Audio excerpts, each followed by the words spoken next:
The great rewiring of childhood, it's a term used by sociologists recently. And the idea is that really since the pinnacle of the internet, maybe around 2013, Instagram, smartphones, high-speed Wi-Fi, people are spending so much time online, 4 hours plus is the average. And as a result, it's restructuring the whole way young people think. Even the very makeup of the brain gets rewired somewhat. But this great rewiring, and another thing about it is a thing called always on. So they used to say data is the new oil, meaning that oil extracted from the ground is worth billions and billions of dollars. Now data is your data, where you live, what you eat, what you buy, what's your education, who are your friends. They extract all that from our phones and our social media feeds and stuff, and then sell it on to advertisers. But now they're saying attention is the new oil. That these companies, social media companies and streaming companies and stuff, they need your attention. They need you and me online as long as possible. We are their product.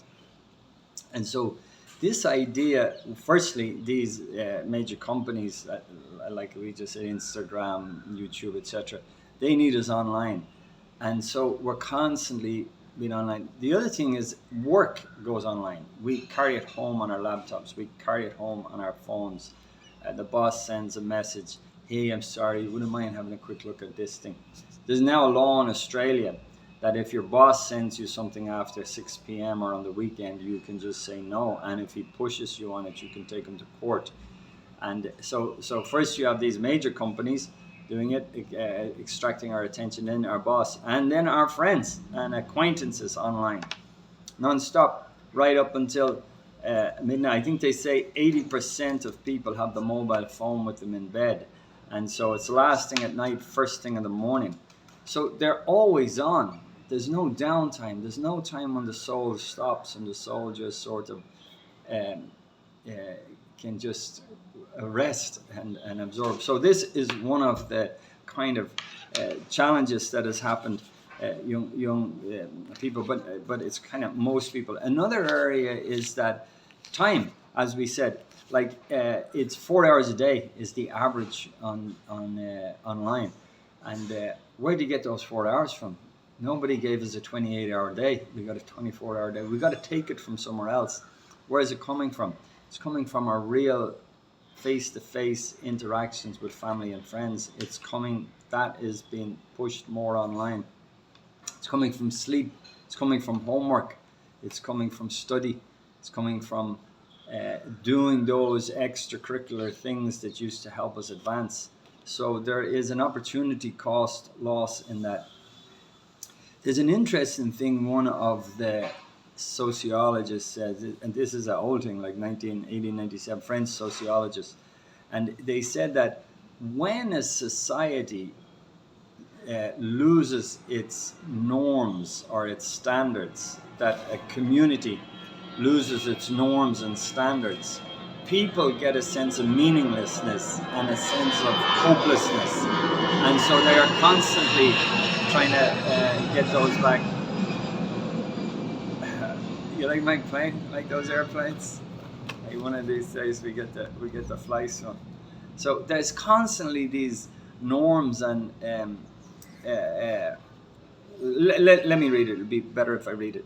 He says, when these norms are gone, the social order weakens and it dissolves, and we don't feel liberated, but we feel more anxious and lost. And so basically what he says is that a society who has a tight-knit community, here we go. The general rule was that the more tightly people are bound in a community that has the moral authority to restrain their desires, the less likely they are to feel hopelessness and meaninglessness. So I'll just repeat it again. The general rule was the more tightly people are bound in a community that has the moral authority to restrain the desires, the less likely they are to feel hopelessness, meaninglessness, and to go towards and think suicidal thoughts. So it is actually, some people feel if I can throw off those restraints, I would be freer. But actually they have a sense of meaninglessness and hopelessness when they do so. Here's an interesting thing about Gen Z, and he says, he believes, this sociologist, that it's happening to Gen Z now. There's a throwing away of the tightly knit community that is kind of keeping the moral restraints on us, and it is damaging. So he says, I believe this is happening to Gen Z. They are less than able than any other generation in history to put down roots in real world communities populated by known individuals who will be there a year later.